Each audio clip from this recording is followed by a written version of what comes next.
Good news mga kababayan, panibagong cruise ship na naman ang dumaong dito sa Manila Bay. Nakaraang linggo nga ay nandito ang dalawang dambuhalang cruise ship na Norwegian Jewel at Westerdam. Noong isang araw naman, nandito ang Crystal Symphony. Ngayon naman ay nandito ang Arcadia ng P&O Cruises. Sa loob ng isang linggo ay halos 4 na cruise ship ang pumupunta dito sa ating bansa. Kaya naman noong taong 2023, ang Pilipinas ay itinanghal bilang best cruise destination sa buong Asia. Dahil dyan, ang Philippine Ports Authority ay magtatayo pa ng 5 cruise port terminal. At dahil dyan, palike and share naman po ng bidyong ito. Relax lang po kayo dyan. Ako na ang bahalang magpasyal sa inyo.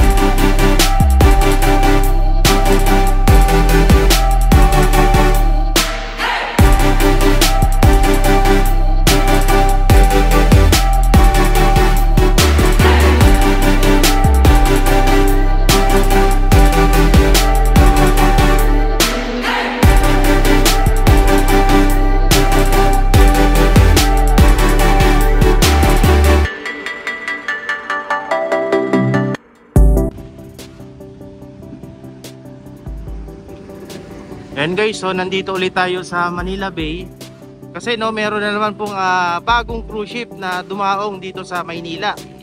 At ito, pakita ko sa inyo. Bale, sa loob ng isang linggo, no, 4 na malalaking cruise ship na yung dumadaong ngayon sa ating bansa. Ayan, no. So sa pagkakalam ko, ang barkong ito ay Arcadia ng P&O Cruise. Ayan. So, alam niyo na ang gagawin natin. Let's do the Kalapati. Good day mga kababayan, isang mapagpalang araw po sa ating lahat. Panibagong araw, panibagong update na naman po tayo dito sa Manila Bay.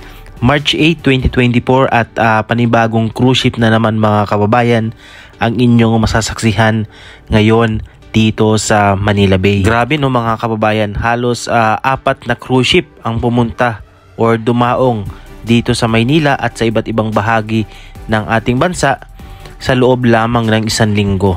So ibig sabihin yan talagang unti-unti nang nakikilala itong ating bansa pagdating sa mga destinasyon na talaga namang sobrang ganda at may pagmamalaki natin sa mga turista. Ngayon nga po ay makikita ninyo itong isa na namang dambuhalang cruise ship na ito na nakadao ngayon dito sa pier ng Maynila. Ito nga po yung Arcadia or Arcadia. Kayo na po ang bahala mag spell out no kung tama ba or mali yung aking pagkabigkas. So bahagi po siya ng P&O Cruises.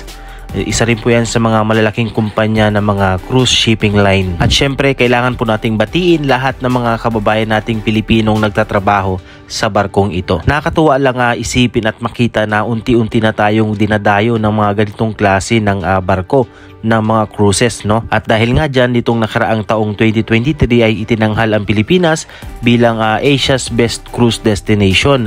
At dahil na rin sa sunod-sunod at dami ng cruise ship na pumupunta sa ating bansa, ang Philippine Ports Authority ay maggagawa pa ng 5 cruise port terminal sa iba't ibang bahagi ng Pilipinas, sa Boracay, sa Coron, Palawan, sa Camiguin, sa Puerto Galera at sa Siargao. Ang cruise ship na Arcadia na to ay second smallest of 7 ships currently in service with P&O Cruises.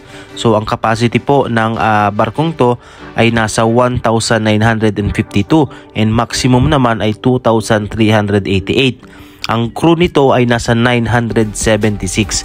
So ganun po karami ang crew na nag-serbisyo dito sa barkong to. At sigurado ako na karamihan dito ay mga Pilipino. Kung kayo ang tatanungin mga kababayan, isa rin ba kayo sa mga nangangarap na makasakay at makapagbakasyon sa ganito kagarang cruise ship? Kung ganun ay parehas lang tayo mga kababayan, no? Kaya claim it na natin yan. Samahan lang natin ang sipag at tiyaga at syempre panalangin sa nasa itaas. Hindi masamang mangarap pero ang masama ay mangarap ka pero wala kang ginagawa. Samahan mo ng sipag at dedikasyon. Sigurado na kung ano man ang gusto mong makamit sa buhay ay makukuha mo. Maraming salamat mga kababayan sa pagsama. Hanggang sa muli, see you and God bless you all mga kababayan ko.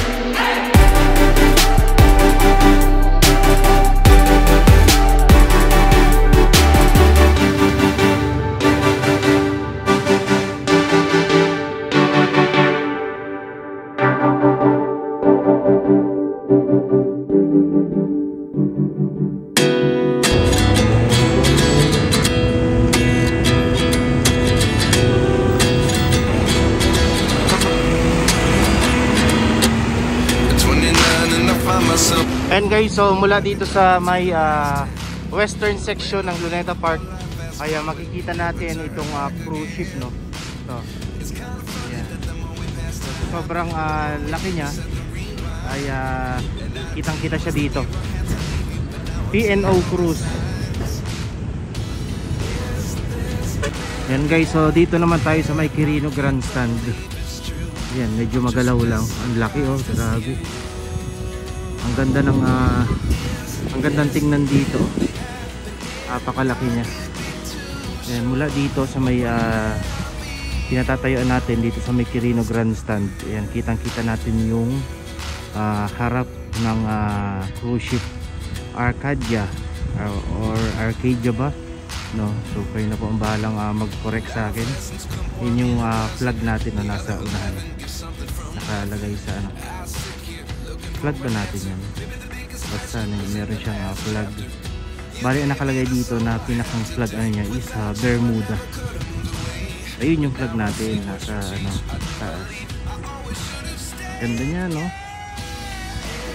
Mapapansin nyo yung part niya rito ay may flag, no? So sa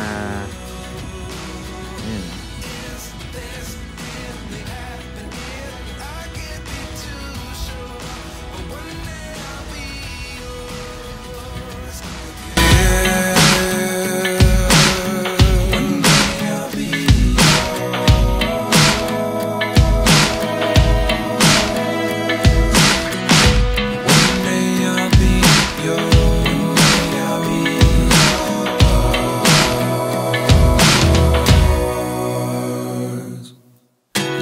Lessons come one in a dozen, the other 11 get something from nothing. Life lessons come one in a dozen, the other 11 get something from nothing. Life lessons come one in a dozen, the other 11 get something from nothing. Life changes just open the door. One thing's certain, I'll always be yours.